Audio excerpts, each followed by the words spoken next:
Bonsoir à tous, ravi de vous retrouver pour votre journal de 19h sur TLT. Dans l'actualité de ce jeudi 26 juin, de nombreuses mobilisations sociales.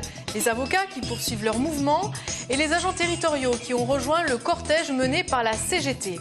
Nous recevons ce soir Yves Samin, bonsoir. Bonsoir. Vous êtes président du club taurin de Rieux, mais organisateur de la feria qui commence demain. Et puis nous terminerons par du sport, du foot forcément. La CGT a appelé à une manifestation interprofessionnelle aujourd'hui. Dans le viseur, le pacte de responsabilité et son lot d'économies sur les budgets publics. Les rangs étaient clairsemés puisque le mot d'ordre n'a guère réuni que 500 à 1000 personnes dans les rues de Toulouse. Jérôme Bolloc. À une dizaine de jours du début de la conférence sociale, syndicats, partis d'extrême gauche et manifestants ont voulu marquer le pas. Pour eux, cette conférence sociale n'a pour but que de trouver une contrepartie au pacte de responsabilité du gouvernement. Et nous pensons qu'aucune contrepartie n'est possible, puisque ce dont il s'agit, c'est une fois encore d'économiser de l'argent sur le dos des salariés et du monde du travail, pour permettre à ce que, soi-disant, les entreprises puissent être compétitives. Sauf qu'on le sait, de nombreuses entreprises font des bénéfices. Le coût du capital est exorbitant aujourd'hui en France et on demande encore aux salariés de se serrer la ceinture. C'est important, dans le contexte national, européen, international, de dénoncer les politiques d'austérité. Manuel Valls veut faire 50 milliards de dépenses en moins pour les services publics, pour l'économie française, pour les Français, et 40 milliards de cadeaux aux grands groupes financiers. C'est une erreur. Certains parlementaires socialistes évoquent 200 000 emplois industriels en moins dans les 5 ans. Je pense que c'est un mauvais coup porté au pays. Ce matin, les intermittents du spectacle ont tenu à être présents dans le cortège. Ils ont appris que la nouvelle convention d'assurance chômage allait bien entrer en vigueur le 1er juillet. Au-delà de leur cas particulier, ils tiennent à se battre contre ce texte et contre toute forme de précarité. La réforme de l'assurance chômage et les 2 milliards d'économies font partie du pacte de responsabilité des 50 milliards. Donc il est nécessaire vraiment aujourd'hui d'être tous solidaires. Voilà, contre cette précarité rampante et le fait qu'on nous fasse payer une crise et c'est pas à nous de la payer, quoi. Nous, on dénonce bien l'ensemble de l'accord qui est catastrophique pour l'annexe 4, pour les intérimaires, pour les intermittents hors spectacle et audiovisuel et pour l'ensemble des chômeurs. Voilà, les droits rechargeables, ce n'est pas une avancée sociale, c'est bien le contraire. Le 7 juillet, les syndicats organiseront une contre-conférence sociale devant la préfecture, place Saint-Étienne. Ils espèrent voir grandir le mouvement de contestation. Les fonctionnaires territoriaux manifestaient ce matin devant le conseil régional avant de rejoindre le cortège que nous venons de voir. Face à la modernisation de l'action publique, ces agents s'inquiètent de leur devenir et de celui du service public. On écoute Natacha Paumé au micro d'Alain Sorat. Monsieur Martin Malvy a été le contributeur du rapport Malvy-Lambert, dans lequel il est prévu de nombreuses préconisations pour faire des économies financières, notamment sur le dos des fonctionnaires territoriaux, en supprimant entre autres des congés, en supprimant la semaine d'hiver, en réduisant le nombre de fonctionnaires territoriaux et après plus globalement, parce que pour exprimer notre refus du deuxième projet de loi sur la modernisation de l'action publique concernant les collectivités territoriales, projet de loi qui a été présenté au Conseil des ministres le 18 juin dernier. Alors aujourd'hui, ce qu'il est important de comprendre pour les citoyens et pour les fonctionnaires, c'est que l'on se dirige vers une disparition petit à petit des services publics et des services rendus au public. Ce que nous dénonçons aujourd'hui, c'est l'un des plus grands plans sociaux que la France ait jamais connu, à savoir la suppression de plusieurs dizaines de milliers de postes de fonctionnaires. Et ces fonctionnaires-là, aujourd'hui, ils rendent un service. Et social toujours, je vous le rappelle, les avocats sont en grève. Et ce, depuis hier à Toulouse.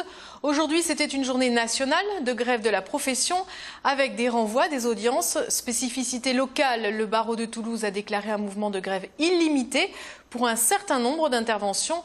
Les explications avec Pascal Solaire.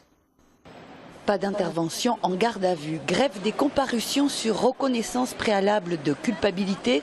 Grève des audiences pour mineurs, hormis pour les détenus. Suspension de toutes les permanences et consultations juridiques gratuites. Les avocats de Toulouse durcissent le mouvement de grève pour défendre le principe d'une justice pour tous, mais sans graves conséquences a priori pour les justiciables. C'est une grève qui touche toutes les audiences civiles et pénales, mais au niveau du Conseil de l'ordre, il a été décidé que les contentieux relatifs à la liberté ne soient pas impactés.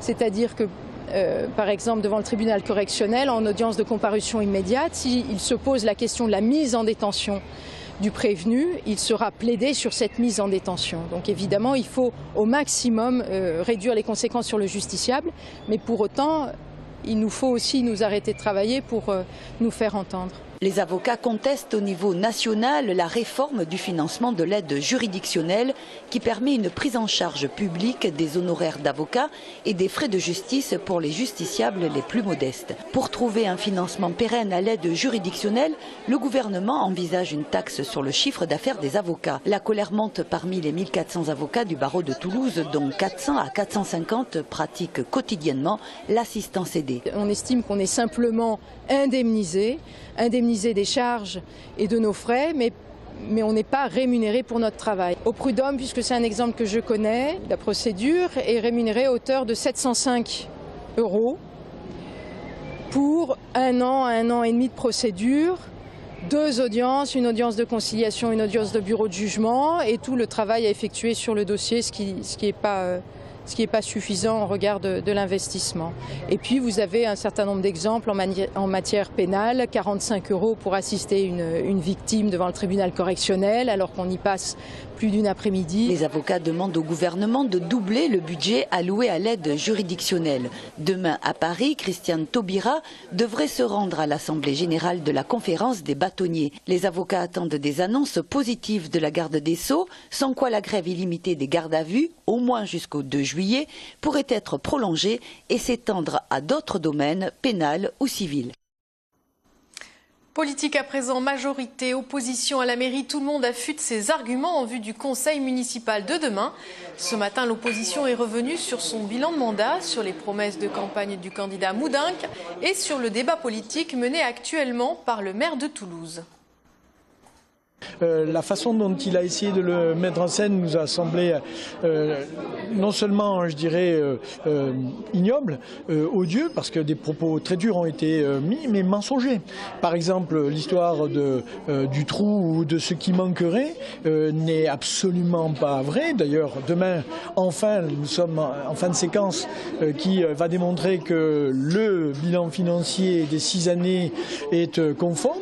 Il est ce que nous avons assumé, c'est-à-dire à la fois une diminution de l'épargne de la ville de Toulouse au bénéfice de projets qui nous semblaient et de services publics qui nous semblaient majeurs, comme évidemment le transport. Si on veut stabilité fiscale, c'est-à-dire pas augmenter l'impôt, avoir un niveau d'investissement nécessaire par rapport à l'emploi et par rapport à la dynamique économique de notre territoire, eh bien oui, l'emprunt est un recours, mais un recours sur des investissements de très long terme. C'est le transport, c'est les écoles, c'est les crèches, ce sont les crèches. Donc il y a nécessité, je dirais, de mettre maintenant sur la table ce que nous ferons demain. Et je considère que le rideau tombe, les masques tombent, et enfin nous serons maintenant dans un vrai débat. Quand il dit qu'on a fait chuter l'épargne, ça n'est pas vrai, parce qu'aujourd'hui on ne peut pas voir la situation de la ville de Toulouse sans prendre en compte la communauté urbaine où on pèse les 2/3, sans prendre en compte Tisséo où la communauté urbaine pèse 98%. Donc c'est bien de manière consolidée, c'est comme ça qu'on a porté notre politique et c'est pour ça que nous avons réussi à développer une politique de transport malgré la nécessité de financer la ligne B que M. Moudinque a inaugurée. Comment on l'a fait? En faisant contribuer bien sûr la communauté urbaine de manière importante, mais aussi la ville de Toulouse. Et c'est comme ça qu'on a réussi à financer les transports. Or aujourd'hui, M. Moudinque essaye de compartimenter les politiques, mais il n'arrivera pas à mettre en œuvre le projet pour lequel il a été élu sans vision lui-même consolidée. Donc le débat il doit être mené comme cela. On ne peut plus avoir de projet toulousain, on a un projet de niveau métropolitain et ça va l'obliger à faire des choix et à renoncer à son projet qui était démagogique. Voilà, et dans l'après-midi, c'est Jean-Luc Moudinque, le maire de Toulouse, qui a réagi à son tour. On l'écoute. La précédente majorité a décidé de détruire l'épargne, de laisser filer les dépenses de fonctionnement que nous sommes effectivement dans une situation difficile comme nous n'avons jamais connue depuis très longtemps, et que cette situation difficile, ça tombe mal parce qu'au même moment, l'État décide de réduire de manière drastique ses dotations, ses aides financières aux collectivités locales. Donc on va ici additionner une difficulté toulousaine qu'on aurait pu éviter à une situation nationale que de toute façon nous allons subir comme toutes les autres collectivités de notre pays. Et le challenge que mon équipe et moi-même devons relever, c'est dans ce contexte de difficulté de recréer une gestion vertueuse de manière à retrouver des possibilités financières, de réaliser des équipements nouveaux et de rendre des services publics de qualité pour le bien-être des Toulousains et pour l'avenir de Toulouse et de sa métropole. On change de registre à présent et je me tourne vers notre invité de ce soir. Rebonsoir Yves Samin. Donc vous êtes le président du Club Taurin de Riom et l'un des organisateurs de la Feria de Riom. La 16e Feria ouvre ses portes demain, 3 jours de fête, dont un jour de taureau. Alors la Feria des Champs serait-elle devenue une institution ? Et elle est devenue par la force des choses, effectivement, puisque c'est la 16e édition. Et bon, nous revendiquons également notre identité de campagne, puisqu'on l'appelle la Feria des Champs. C'est pas par opposition à la ville, hein, bien sûr, mais c'est pour revendiquer une identité. Donc, 16e édition, normalement, nous avons passé le cap difficile. C'est une édition chaque année qui est pérennisée, et donc, à la même époque, chaque année, la Feria est là. Très bien. Alors, qui dit Feria dit quand même souvent donc fiesta, alcool. Alors comment est-ce qu'en tant qu'organisateur on gère cet aspect-là de la feria? Comment est-ce qu'on évite les débordements? Alors nous ne sommes pas encore au stade d'une feria et nous ne voulons pas d'ailleurs, c'est pas notre volonté, au contraire, d'arriver au niveau des grandes férias comme Vic-Fezensac, Mont-de-Marsan, Dax, évidemment, c'est pas comparable. Nous savons notre niveau, nous voulons y rester. C'est vrai qu'il y a toujours des débordements, comme dans toutes les fêtes, même les fêtes locales. Et là-dessus, on nous demande d'avoir une sécurité impeccable, importante, de plus en plus importante. Et là, nous travaillons en collaboration avec la préfecture, le sous-préfet, en l'occurrence, le colonel de gendarmerie et toutes les institutions. Donc, on fait un programme. Vous avez des horaires à respecter ? On arrive à respecter. Justement, vous êtes soumis à quel type d'horaire, hein? Alors, les horaires, c'est surtout les horaires de fermeture, hein, vous comprenez bien.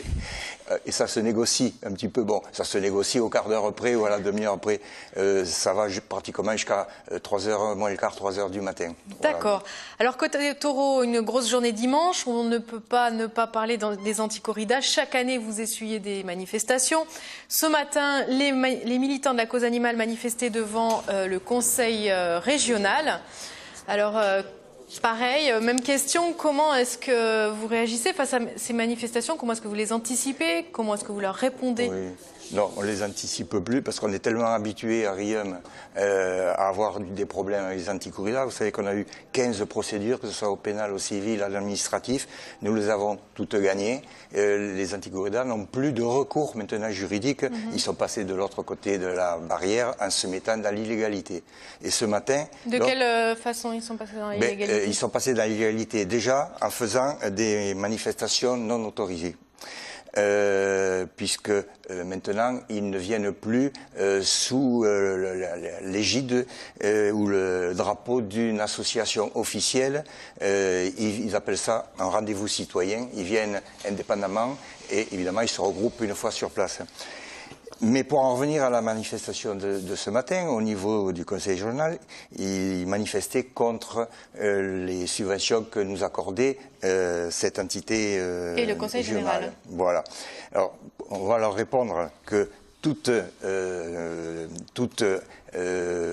subvention, globalement, toute subvention confondue, ça représente 0,5% du budget de notre feria. Donc, c'est pas là-dessus que l'on compte. Mais par contre, ce que l'on peut dire, c'est que eux aussi touchent des subventions. Et qu'est-ce qu'ils apportent Rien. Nous, on fait vivre une économie locale. Les retombées économiques sont très importantes sur la région. Elles sont reconnues par les instances municipales, par tout le monde. Et c'est pas avec les subventions que l'on fait, cette feria. Alors justement, on va revenir au programme de dimanche. Donc une noviada non piquée avec 4 bêtes, une noviada piquée avec 6 taureaux de la ganaderia Diego Puerta, qui revient en France pour la première fois depuis 30 ans. Donc c'est un grand événement. C'est un grand événement, effectivement, parce que Diego Puerta, c'était une figuras, un matador de l'époque. Une figuras, c'est-à-dire qui est au summum de la tauromachie à ce moment-là. Il est d'ailleurs venu à Toulouse assez souvent. Et il a monté un élevage, évidemment, comme beaucoup de matadors qui prennent leur retraite. Il se recycle, mais il reste avec les taureaux. La passion est toujours là. D'accord. Alors vous recevez aussi des têtes d'affiche, notamment Vicente Soler, qui est le triomphateur de la dernière édition. Voilà.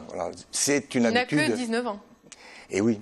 Mais vous savez, c'est un métier où on commence très jeune, très petit. C'est comme au rugby, hein. Il y a des classes, il y a les minimes, les cadets, les juniors, ainsi de suite. Eux, ils sont déjà au stade junior, c'est-à-dire que la prochaine étape, ils deviennent matadors d'alternative, c'est-à-dire pratiquement professionnels. Voilà. Et lui, il va partir bientôt à ce stade. Vous allez le perdre alors. On va le perdre. Alors vous réservez aussi une dernière question, vous réservez une place aux Français dans votre programme. Ça vous semble important de... Oui, c'est normal qu'il y ait un Français, parce qu'il faut savoir qu'en France, la tauromachie quand même tient une place importante, qu'il y a des matadors professionnels, et puis après il y a tous ces jeunes à qui il faut donner quand même une chance un jour ou l'autre. Et si nous, Français, nous ne le faisons pas, c'est pas les Espagnols qui vont le faire. D'accord. Donc cette année, on a le petit Louis Husson il sera à sa 2e noviade piquée. Et on a confiance en lui. Voilà. Très bien, écoutez, merci beaucoup Yves Samin. Et on va terminer le journal par du foot. Hier soir, la France rencontrait l'Équateur, un match nul pour une rencontre peu nerveuse. Le foot, on le vit, on le voit, on le respire ou on le subit depuis 15 jours. Et pour les amoureux du ballon rond, la passion se vit en famille et entre amis, comme vous allez le voir dans ce reportage de Jean-Marc Lucas et Clémentine Delarue. Match nul entre la France et l'Équateur. Hier soir, la rencontre a manqué d'action pour cette bande de copains réunis pour regarder la coupe. Une première mi-temps placée sous le signe du néant, seulement égayée par un Christian Noboa revisité en Teletubbies après un méchant coup de coude signé Mamadou Sakho. Il n'y a rien eu, à part un mec qui s'est mis un truc cochonou sur la tête, mais sinon il ne s'est rien passé. Bon, il y a beaucoup d'indiscipline et on s'ennuie carrément quand même, parce qu'on a connu des matchs un peu plus palpitants quand même venant de la France. Moi je m'attendais à mieux quand même. Face à une équipe réduite à 10 joueurs à la deuxième période, les Bleus se requinquent. Les occasions de marquer se multiplient, mais rien ne passe face à des Équatoriens au top de leur forme. J'ai beaucoup entendu crier les hommes comme des fauves à des moments où vraisemblablement la France allait marquer des buts, mais ils n'ont pas réussi. Blagues, potaches et bouteilles de bière étaient quand même de la partie, et c'est bien ce qu'on demande à la Coupe du Monde. Pas besoin d'un match palpitant pour passer une soirée conviviale entre amis. Putain merde, on est qualifié en 8e. Comme dit coach, l'essentiel est là, c'est qu'on est qualifié. On passe en 8e, donc tout va bien, tout va bien.